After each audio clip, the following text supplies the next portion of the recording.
O layout do Meet, o que é? Por exemplo, eu estou dando aula para vocês, eu consigo me enxergar bonitinho. Sim. Bonitinho não, eu, né? Tá?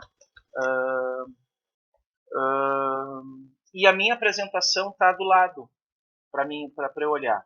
Então eu só fico no Alt Tab para trocar, por exemplo, para apresentação de slides, volta para cá, tranquilo, eu posso ir mexendo isso simultaneamente, não preciso fazer nenhuma mudança nisso. E lá, quando eu abro a apresentação, eu sumo da tela, fica só a minha apresentação. Então é muito estranho.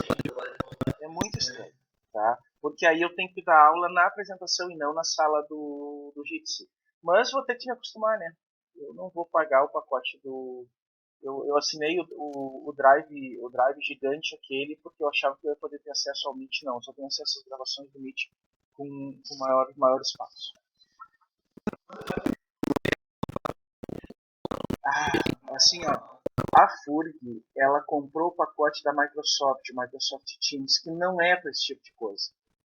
É bom para grupo de pesquisa, grupo de trabalho, mas não é para aula. Então não rolou. E ontem eu estava falando, um dos meus alunos é um técnico do CGTI, né? Ele disse assim, olha, o WebConf, ele é uma ferramenta boa para o que se propõe, tá?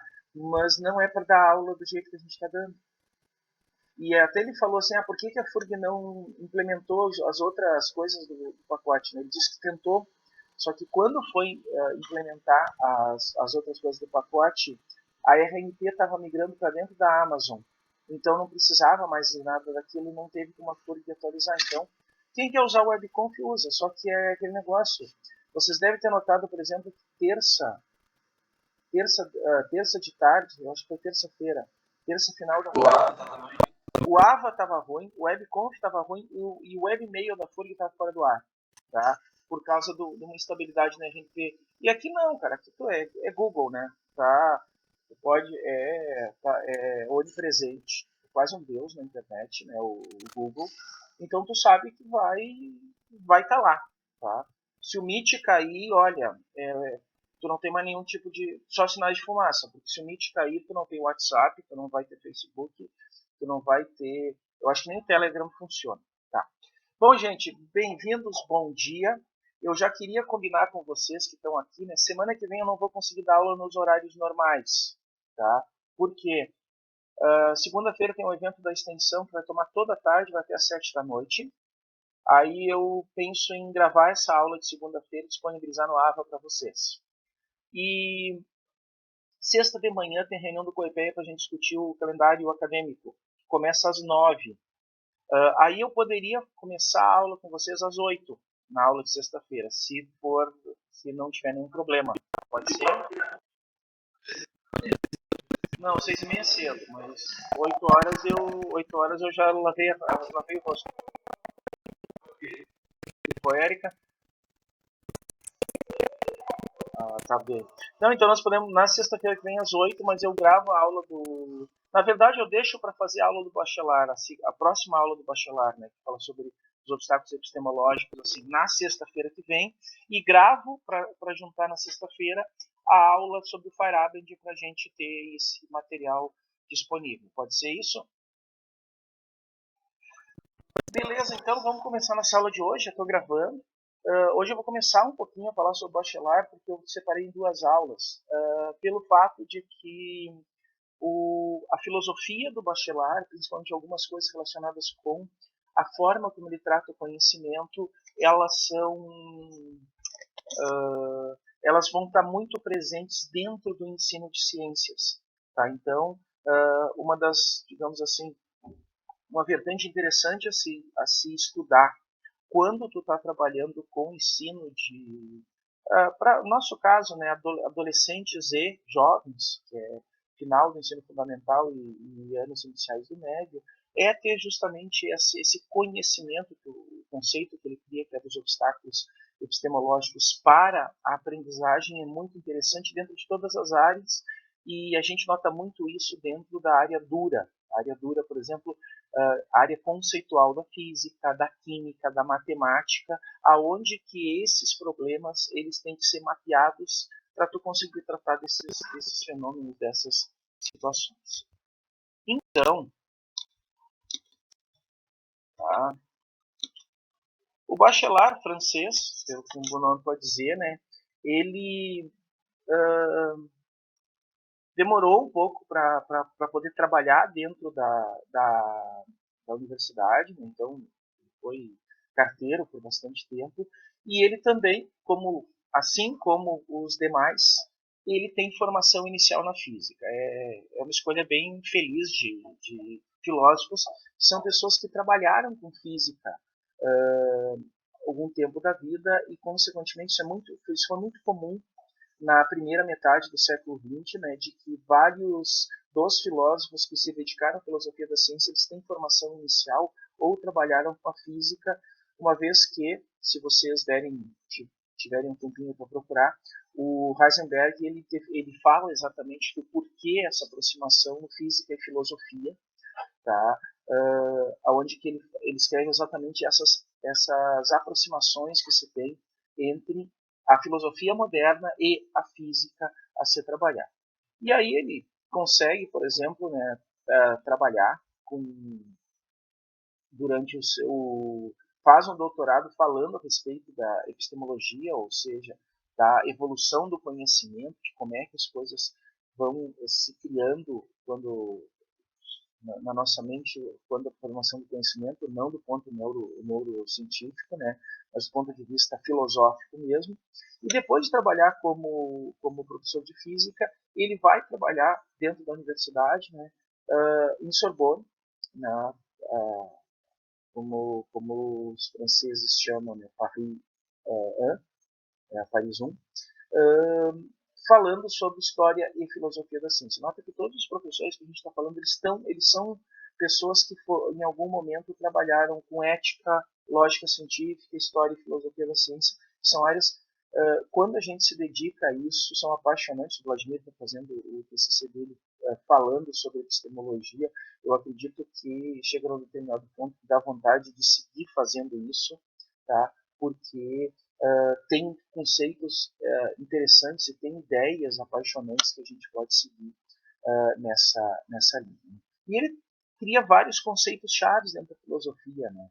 A questão, por exemplo, dentro da epistemologia, e é ele que realmente define a área como a epistemologia como a evolução do conhecimento, esse estudo da evolução do conhecimento, e aí ele pensa nas questões do espectro epistemológico, ou seja, onde tu filosoficamente te adequa como professor, o perfil epistemológico, ou o perfil de como o conhecimento está sendo tratado e como deveria ser tratado, e o obstáculo epistemológico, que é muito legal porque, afinal de contas, ele entra numa discussão muito interessante a respeito sobre as concepções espontâneas e como essas concepções espontâneas elas estão ligadas em obstáculos para que o estudante aprenda, ou para que a pessoa aprenda.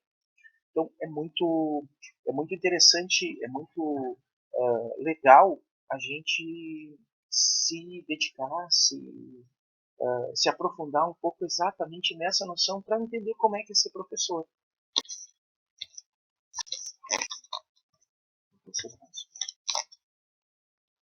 Aí, basicamente, aqui, uma questão de todos os livros dele, né?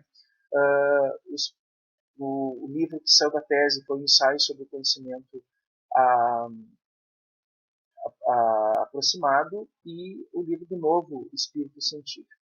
Ele tem vários livros filosóficos, né? Então, que tem situações, por exemplo, como a Formação do Espírito Científico, que é um livro que vira e mexe aparece para ser lido em concursos, por professores que trabalham, que vão falar um pouquinho sobre filosofia da ciência, e a filosofia do não, porque ele é visto como filósofo da desilusão, uma vez que ele discute essa questão do não ser ao invés do ser, né? Que vai, digamos assim, incentivar ou ser uma inspiração para todo o pessoal da filosofia moderna francesa, ali, o Sartre, a Beauvoir, a respeito dessa filosofia existencialista, né? E aí ele recebe, claro, tudo dentro da França, né, em 61 ele recebe um prêmio literário. Então, os pontos principais para ele, né, tem a ver com... Lembra que a gente foi discutindo lá, o Popper demarcou que era ciência, o Kuhn discutiu como é que a ciência era feita e discutiu o que era ciência normal e o que era uma revolução científica, e o Lakatos ele ampliou a discussão a respeito sobre a demarcação da ciência, né, sobre as questões da ciência normal que o Popper tinha começado. Então, para o Bachelard, a gente vai pensar que todo conhecimento é resposta a uma questão. Por isso que quando a gente está trabalhando principalmente na educação, a gente parte de um questionamento, parte de uma questão de pesquisa, porque a partir disso a gente vai gerar conhecimento e vai discutir, vai colaborar na dimensão epistêmica do nosso trabalho. Né? E o que é interessante a respeito desse conhecimento, no ponto principal, né, é quando ele fala a respeito da formação dos estudantes. Porque, no fundo, ele coloca assim, a noção do obstáculo epistemológico, a gente vai falar um pouquinho na aula de hoje, na próxima, né, ela é desprezada pelos professores. Tá? E aí é colocado no próprio livro lá da formação do espírito científico. Muitas vezes me tenho impressionado com o fato de professores de ciência não compreenderem que não se compreenda. Muitos poucos são aqueles que investigaram a psicologia do erro, da ignorância e da reflexão. Na verdade, é aquela história assim, ó, tu não entende, o professor como tal, ele não está preparado para o obstáculo que o aluno tem para entender um conteúdo. E tu não consegue sair disso. Então, não tem essa compreensão. Tu até diz assim, o aluno tem dificuldade, e muito comum acontecer isso, o estudante tem muita dificuldade com física, pegando no nosso caso, mas dificuldade com matemática, mas tu não entende por que da onde vem essa dificuldade, por que isso aparece. Tá? Então, pensando nesse sentido, né, tu tem que ver exatamente da onde nasce essa discussão, esse trabalho, essa noção do conhecimento que vai chegar para os estudantes. Então a gente vai pensar, por exemplo, que, como a gente já comentou antes, né, tem um estado pré-científico, e aí tu vai ter aquele estado lá que o Kuhn fala antes da ciência normal, né, do, do estado pré-científico que ele fala também, né, que tem exatamente essa situação aonde que tu tinha um modelo aonde que a física e a metafísica, a natureza e o sobrenatural estavam juntos e se buscava basicamente modelos para separar isso, tá? Então, tu vai pensar nesse estado científico, uma das coisas que a gente aprende em ciências lá no quinto, sexto ano, sexta, sétima série que a gente tinha antes, que era o sistema de classificação dos seres vivos a respeito de tudo que existe no planeta, né, nos reinos animal, vegetal e mineral, e a partir disso toda a classificação, o sistema natural da classificação dele, que está exatamente nessa superação de um modelo onde que tu tinha uma entidade superior que tinha criado tudo isso buscando a classificação. Nota que isso é pré origem das espécies, né? Então tem uma discussão basicamente classificatória a respeito de tudo que aparece. No segundo período, que vai ter o estado científico, aonde se pensa a respeito do método científico, onde tu vai criar uma estratégia de investigação. Não vai ser somente separar as situações. Bom dia, Fábio, bem-vindo.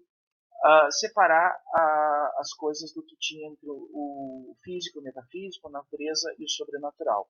Então, tu vai ter essa situação onde tu cria algum tipo de método científico, não necessariamente o método, mas algum tipo de método científico. E aí, a gente está falando do sistema do Linneu, do Linneu, vai para a origem das espécies, aonde tu tem toda uma esquematização a respeito de como se organiza a natureza. E aí vai ter a questão toda de precisa de uma ideia de investigação, tu precisa estabelecer um método para validar aquilo como algo possível de ser entendido, possível de ser compreendido pelas outras pessoas. Não foi tão simples assim, né? Mas o Charles Darwin ele faz essa preocupação toda de verificar, estudar um mecanismo para o sistema de classificação que ele estava trabalhando, um sistema que mostrava que a teoria dele podia ser avaliada e validada, e também mostrava alguns questionamentos. Tá? Então, tinha tudo isso que, digamos, pensando do ponto de vista filosófico, tá? É importante para que tu tenha uma, uma definição de ciência conforme o Popper fez. Tu está criando situações, tu está propondo situações que são falseáveis, ou seja, que podem ser testadas. Vai ter muita discussão, por exemplo, ainda hoje em dia sobre o quanto da teoria, e aí a gente pode pensar, o quanto da teoria da evolução é falseável, tá? Porque existem alguns pontos assim que a gente não digo que não consegue fazer, mas no momento a gente não tem condições de avaliar se aquilo pode ou não pode ser testado. É basicamente como a gente pega a ciência de fronteira, assim, e a física, pegando a minha área de formação lá no doutorado, na física de partículas, tá ok, Érica, não tem problema. Na física de partículas, evoluiu de tal forma a situação que são propostos modelos que a gente não tem ainda condições de testá-los. Então, teoricamente, pela definição do Popper, a gente não está fazendo ciência, porque, afinal de contas, a gente até cria as coisas, mas não tem como falsear as hipóteses ainda. Mas dentro disso, e aí vai ter toda a discussão depois posterior, né, e como eu falei na aula passada, o Lakatos estabeleceu isso, de mostrar que isso continua sendo ciência, não tem nada de metafísico isso, porque existe um programa de investigação associado. E aí tu tem exatamente essa necessidade, pensando no exemplo aqui da origem das espécies, existe um programa de investigação para buscar tanto falsear as hipóteses como testá-las em definitivo, né, mantendo aquele núcleo duro, como eu tinha falado, sobre o Lacan.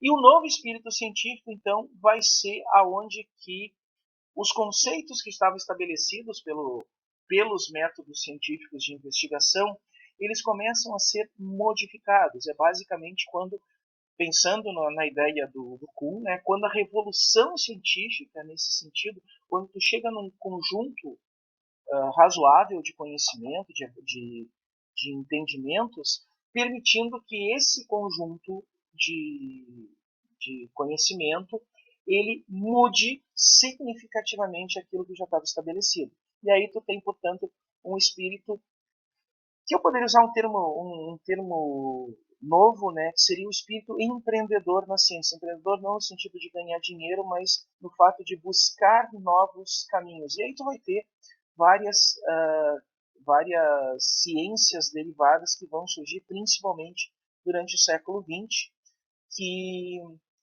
foram da ficção científica para a realidade de forma muito rápida. A cibernética é um exemplo, tá? Como ciência, né, de algo que foi proposto quase como metafísico, como evolução da física e da engenharia, se popularizou como ficção científica, como algo quase inatingível, e hoje a gente está cada vez mais próximo, né, cada vez mais próximo da nossa realidade, tá, do que se pensava 50, 60 anos atrás. 50, 60 anos atrás, pensando assim, sob esse ponto de vista, são 2 gerações, 3 gerações no máximo, o que mostra como evolui rápido dentro desse novo espírito científico. Então, nesse sentido, a gente tem um espectro do conhecimento, espectro epistemológico que é apresentado pelo próprio Bachelard, tá? E vamos dizer assim, a gente tem dentro da visão racionalista de mundo, né, a visão onde a gente vai fazer as questões e a ciência, ela vamos partir do pressuposto que ela tem a visão racionalista, ela não vai ter uma visão dogmática propriamente dita, né, ou no sentido de buscar apenas a explicação a explicação suficiente para ti, mas sim uma explicação que possa ser compartilhada com os outros, né? E o materialismo técnico porque vem a ciência aplicada nisso. Então tu tem duas visões, né? Uma visão que parte para o realismo e outra visão que parte para o idealismo. Dentro dessa visão que parte para o idealismo, que seria uma visão ingênua a respeito de ciência, né? Tu vai apelar para o convencional, que é manter as formalidades, a formulação da ciência, sem se preocupar em explicar aquilo que está sendo visto e não prever nada novo, tá? E aí tu vai para o convencional, que foge um pouco de uma visão, como eu falei, empreendedora, de uma visão inovadora a respeito do que a ciência vai fazer, buscando idealismo, ou seja, a ciência é neutra, a ciência é uma atividade totalmente pacífica, a ciência é uma atividade que não gera lucros e coisas desse tipo. Por outro lado, tu vai ter uma visão mais realista, que vai trazer para situações mais reais. E aí vai ter o positivismo, ou seja, aquela ideia de uma visão clara a respeito de que as coisas estão encadeadas, não necessariamente de forma analítica, mas estão encadeadas, que vão se desenvolvendo ao longo do tempo, e sempre com essa visão de buscar aprimorar o conhecimento.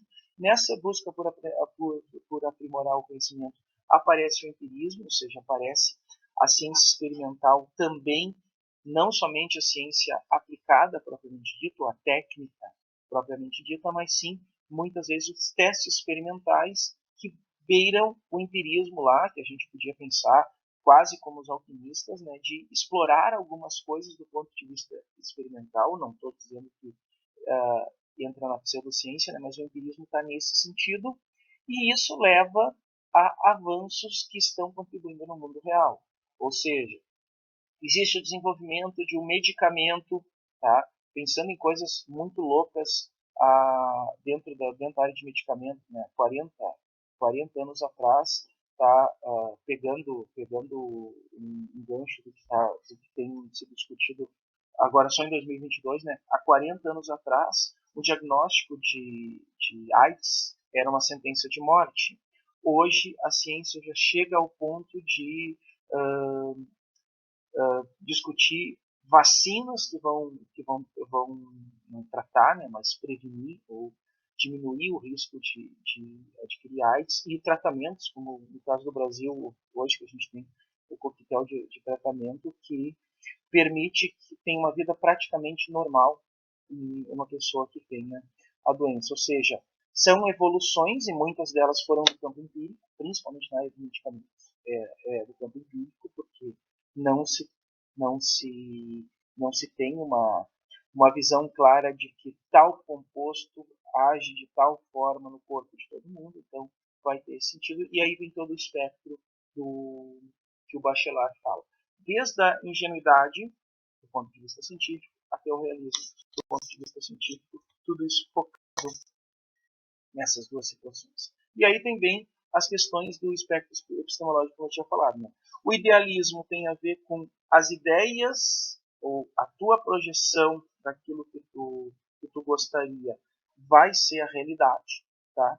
E é uma coisa muito mais centrada no domínio de ideias do que propriamente na aplicação.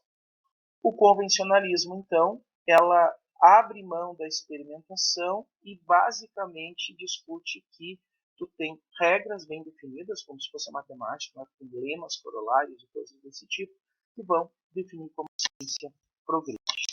O formalismo, tá, também da parte que vai para o ingênuo, que vai ser simplesmente a questão de trabalhar de forma teórica, a partir de fórmulas, a partir de formulações matemáticas, que não necessariamente precisam ser testadas, uma vez que vão levar, dentro do campo de ideias, a essa ciência ideal. Por outro lado, né, aí o racionalismo aplicado, portanto, está exatamente nessa questão de ver o fenômeno natural e entendê-lo como algo que pode ser discutido, que pode ser racionalizado, que pode ser pensado, e aí entra a matemática, olha, diferente, né, daquela matemática pura, do puro formalismo, da pura aplicação de montagem de fórmulas e evolução a partir disso, tu parte de um fenômeno. E isso é considerado como o racionalismo aplicado. Junto com o racionalismo aplicado, dentro do espectro epistemológico, a gente tinha o materialismo técnico, que é exatamente essa visão da transformação, da aplicação dessa ciência racional que está sendo dita, e aí tu vai ter, portanto, a aplicação, a marca do racionalismo dentro de algo que vai ser feito dentro de uma técnica. A partir dessa questão, tu vai trabalhar, portanto, do lado realista, né? O positivismo, ele vai buscar sempre essa comprovação das coisas, ou seja, esse avanço do conhecimento, não quer dizer que o conhecimento vai ser progressivo, mas o avanço do conhecimento pode também ter retrocessos, por incrível que pareça, uma vez que tu volta quando alguma coisa não funciona bem, mas está exatamente dentro dessa concepção do teste, do experimento, da naturalidade de tudo que a gente está pensando do ponto de vista racional. O empirismo, portanto, está exatamente, como eu falei, ligado à experimentação, tá? E aí a gente tem frases daquele tipo assim: aquilo que eu não posso demonstrar,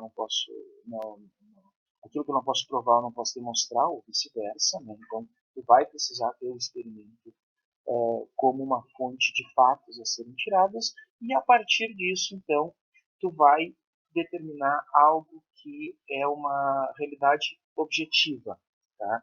Aí a realidade objetiva é a sequência de fatos, experimentos, toda a sequência de fatos que começou com a tua observação e com a racionalidade a respeito dessa observação, vai chegar em algo que é uma definição, um conceito, uma ideia, mas não uma ideia tua. É algo que é objetivo, é uma realidade do ponto de vista dessa sequência que eu estou trabalhando, e independe de quem for fazer. Então, digamos assim, enquanto que o idealismo é algo muito próprio, pessoal do ser humano, o realismo é algo que é comunitário, ou seja, pode ser testado, pode ser colocado à prova por outras pessoas que estão dentro desse espectro epistemológico. Então, dentro desse espectro epistemológico, a gente nota como a ciência ela tem vertentes diferentes, tá? Então, isso é o pluralismo, pluralidade, tá? A multiplicidade de situações que a própria filosofia subjacente à ciência traz. Não dá para simplesmente discutir que ciência é isso e ponto final.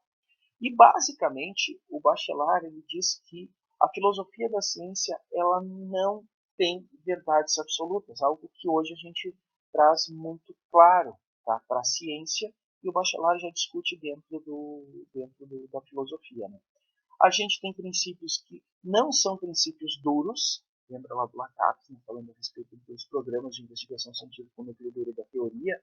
A filosofia da ciência não resiste àquele tipo de coisa porque ela não tem um núcleo duro, ela tem o seu campo de testes, né, ao redor do núcleo duro, as hipóteses todas, que são verdades que não estão acabadas, são verdades que estão colocadas à prova, verdades, né, entre aspas, né, que são colocadas à prova, são provisórias, e a partir disso vão sendo aprofundadas, discutidas, por isso que a gente vai ter nesse sentido. Então, o pensar científico, do ponto de vista filosófico, ele está no meio caminho entre ser puramente teórico e puramente experimental, entre ter uma abordagem puramente matemática e uma abordagem fenomenológica, tá? E entre essa questão do puro racional com o trabalho com a racionalidade. Então, o pensar científico ele requer um olhar para a natureza antes de mais nada. E aí a ciência vale para todas as situações. Né? Tu vai falar de ciências humanas ou sociais, tu precisa ter um modelo, mas ao mesmo tempo esse modelo precisa ser aplicado, precisa ser entendido no contexto de algum grupo, tá? Seja um grupo de estudantes, seja um grupo, tá, de eleitores. A gente vai precisar fazer com que essa pesquisa científica, e aí entra a grande definição do ponto de vista não cartesiano, não positivista, tá? É que tu pode pensar cientificamente mesmo sem usar o método científico tradicional, o método cartesiano, o método racional positivista. Mas tu tem essa possibilidade de enxergar e fazer esse meio de campo, esse meio de caminho entre ficar simplesmente lendo e escrevendo, ou seja, filosofia pura, do ponto de vista moderno, né, filosofia pura, ou que esses teus princípios filosóficos, essas ideias que foram discutidas, conversadas, debatidas, ou simplesmente tu debater contigo mesmo, tá? O Freud diria assim, o ego, o superego e o id marcaram uma reunião no Meet e conversaram entre eles, porque estão brigados, então não podem ficar no mesmo lugar juntos, mas tu vai ter essa discussão, mesmo que seja uma discussão interna tua, e vai precisar colocar isso do ponto de vista prático. Não existe tanto que, se vocês forem parar para ler com calma um texto teórico, eu vou pegar uma área que eu preciso ler bastante, né? Um texto teórico da área da educação, tá? Vamos pegar assim, por exemplo, pega um livro de filosofia da educação, tá? Pode ser do Severino, tá? Tu pega um livro, é um livro extremamente denso e pouco prático. Por quê? Porque ele fica muito no campo teórico, porque ali é um pensar filosófico demais e um pensar científico de menos, e a educação ela precisa desse pensar científico, e a gente fala no ensino como esse pensar científico que o próprio Bachelard colocou. Então, o perfil epistemológico, tá, que o Bachelard vai colocando, que está pensando nesses espectros, né, é tu pensar, por exemplo, que todo ser humano ele carrega, do ponto de vista quando ele vai aprender ou quando ele vai ser apresentado para um conceito novo, ele carrega alguns elementos dentro daquele espectro epistemológico. Então, esse perfil é importante, traçar esse perfil é importante justamente para que tu consiga entender as rupturas que tu precisa fazer e as rupturas que já existiram dentro desse conjunto de estudantes ou desses estudantes específicos. E aí vai surgir o conceito dos obstáculos, né? Então, o perfil epistemológico, isso o Bachelard vai discutir, né? Ele sempre se refere a um determinado conceito específico que, para uma pessoa, para um espírito particular, ele vai estar num determinado estágio daquilo que ele acredita, daquilo que ele sabe. Então, basicamente, a gente pode pensar em conceitos prévios, mas é mais do que isso. Além dos conceitos prévios, é entender como esses conceitos prévios estão colocados dentro daquele epistemológico lá. Então, eu vou pegar um exemplo aqui. Esse exemplo foi discutido depois pelo professor Zanetti, a respeito da noção de massa da física, né? Então, a gente vai ter, no perfil epistemológico, que o Bachelard vai discutindo, tu vai ter algumas situações. A mecânica racional traz o racionalismo clássico do que tem essa massa, e a gente tem outros degraus. O realismo ingênuo, o empirismo claro e positivista, o racionalismo completo, que é a relatividade, e o racionalismo discutivo, que é pensando assim, o realismo ingênuo. Deixa eu ver se eu botei isso aqui bonitinho. Exatamente, o realismo ingênuo vai estar na parte inferior aqui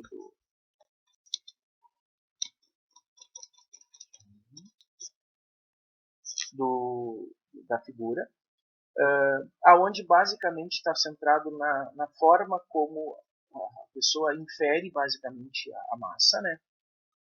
Então tu tem essa visão pré-científica, que não tem nada para medir ainda, então tu faz basicamente uma inferência a respeito da média da massa, então tu vai ter uma apreciação grosseira, muito centrada no quanto e aí entra os conceitos, e isso aqui foi a discussão do próprio Bachelard, né?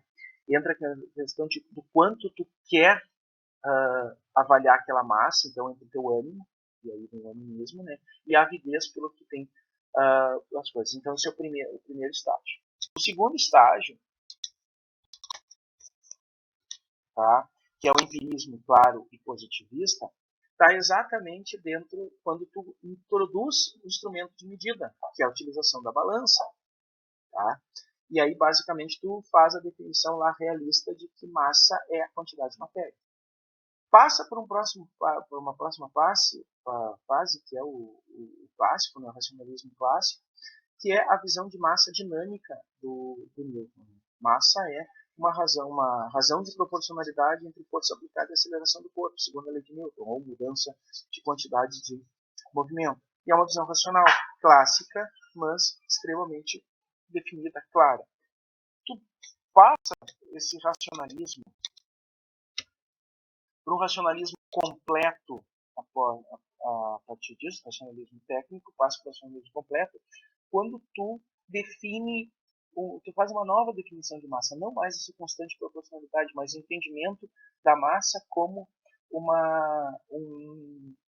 um equivalente à energia que o corpo tem armazenado. Tá? Pensando nesse sentido. E aí entra os conceitos relativísticos do Einstein. E vai adiante, quando a gente passa da relatividade e entra o conceito que vai aparecer o Dirac, né? O Dirac ele entra com o conceito da massa negativa, tá? Na verdade, a massa negativa vai ser o conceito de antipartícula, que é uma evolução dos conceitos iniciais lá, porque afinal de contas não tem como a gente definir massa negativa na física, né?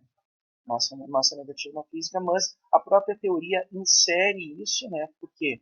Porque define lá quando o Dirac propõe na sua teoria lá a respeito das partículas elementares, ele chega em resultados com energia negativa, mas de acordo com a relatividade de Einstein, energia e massa são a mesma coisa, então tu passa, é um racionalismo discursivo, ou seja, existe passa a existir também no campo das ideias, tem uma realidade, mas passa a existir no campo das ideias, bem diferente daquela apreciação grosseira lá que a gente tinha ao olho nu. Tem todo o formalismo matemático, tem toda a questão, mas é uma evolução, não é simplesmente uma ideia do ponto de vista assim. Existem substâncias com massa negativa. Não.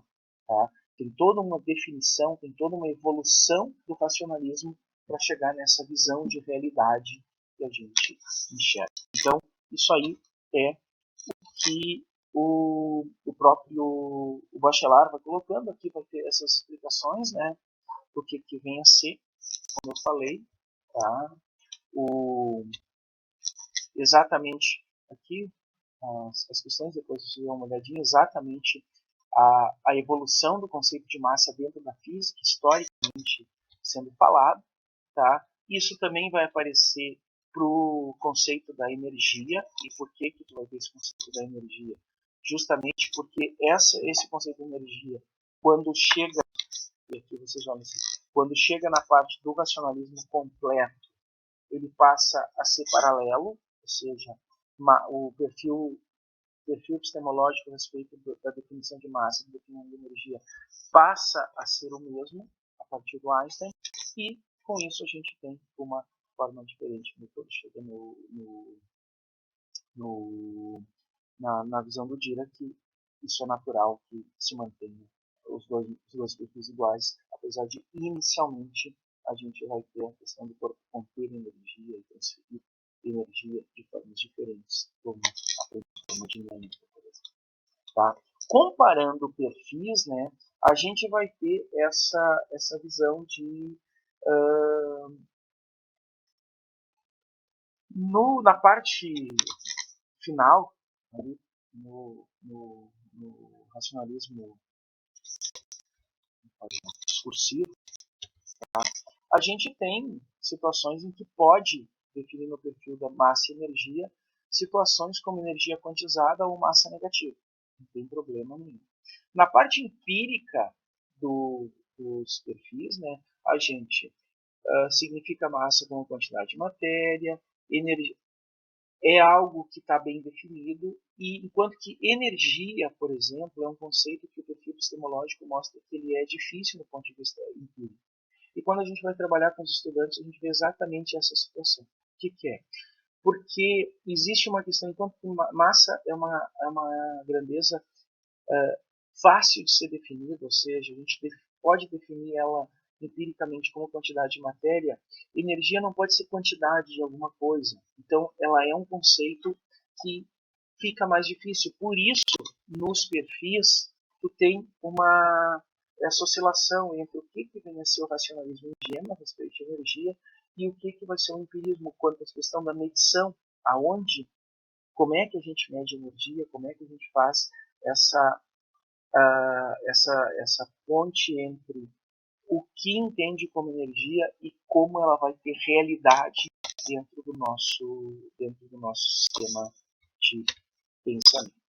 Então, vão ter ali, né, e aí a informação do espírito científico, lá de 38, que a gente vai ter exatamente o que são os obstáculos epistemológicos. Tá? E eu vou aqui, né, para ler, né, quando se procuram condições psicológicas do progresso da ciência, logo se chega à convicção de que, em termos de obstáculos, o problema do conhecimento científico deve ser colocado, ou seja, quais são as dificuldades que a gente tem para a progressão desse conhecimento. E esses obstáculos não são obstáculos do meio externo. Basicamente, estão dentro dos estudantes, dentro dos aprendentes, né?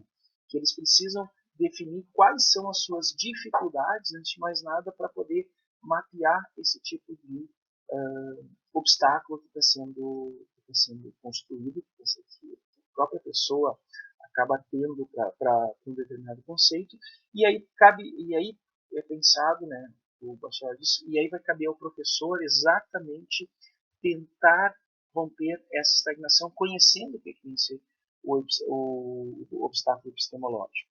Então é necessário ter uma definição de quais são, de fazer um exame a respeito de quais são os obstáculos epistemológicos, justamente para entender quais são as causas, como ele fala, causas de inércia dentro do progresso científico. Tá? Esse conceito, só um pouquinho, gente.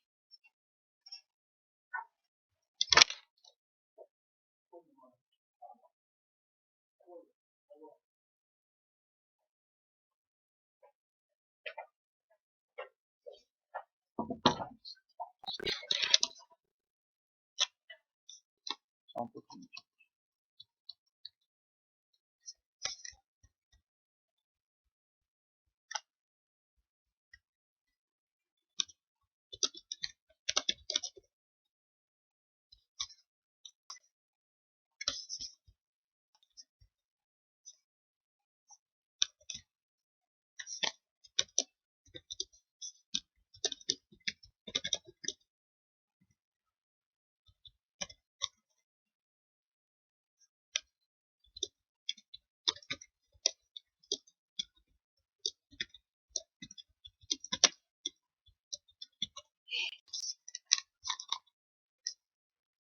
Então, desculpa. Na próxima aula, né, aí conforme como eu tinha falado, a próxima aula vai ser na próxima sexta-feira, e eu vou começar às 8 da manhã, porque 9 horas em reunião com a IPEA. A gente vai aprofundar essa questão do obstáculo epistemológico do bacharel. Eu podia gravar essa aula, mas eu acho interessante a gente conversar um pouquinho a respeito desse obstáculo, do que vêm ser os obstáculos epistemológicos, porque eles fazem parte da nossa formação como professor. Né? E aí tem exatamente assim a sugestão de leitura que se pode ter desse livro, né, do Formação do Espírito Científico, tá? Não é um livro grande, mas que ele trata muito bem dessa visão a respeito de ciência, do que vai ser trabalhado. Bueno, gente.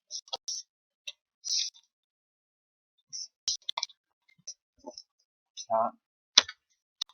Por hoje, o que eu tinha preparado para vocês era isso, né? Era a apresentação um pouquinho das ideias do Bachelard, e não, por que eu não falei tudo de vez? Porque a discussão dos obstáculos epistemológicos e da sua aplicação no ensino elas tomam um tempinho, então vai tomar mais de 1 hora, perto de 1 hora pelo menos, né? Então prefiro fazer isso numa aula separada no próximo encontro.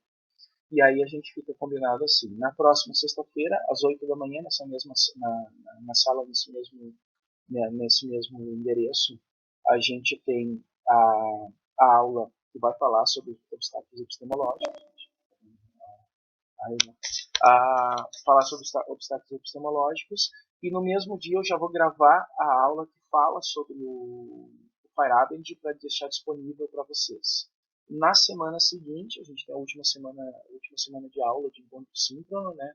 Que nós vamos fazer uma revisãozinha da disciplina e ver exatamente quais são as ideias epistemológicas. Eu já lanço as tarefas, né? As tarefas avaliadas que você vão ter aí até pelo menos um mês depois para poder me entregar para fechar as notas da disciplina. Vou deixar bem tranquilo nisso, que vai ter tempinho para vocês fecharem a fazer as tarefas depois. Alguma questão, alguma dúvida, algum apontamento?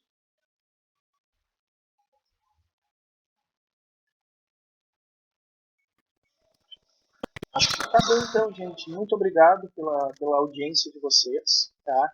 Então, nos encontramos nessa sala aqui.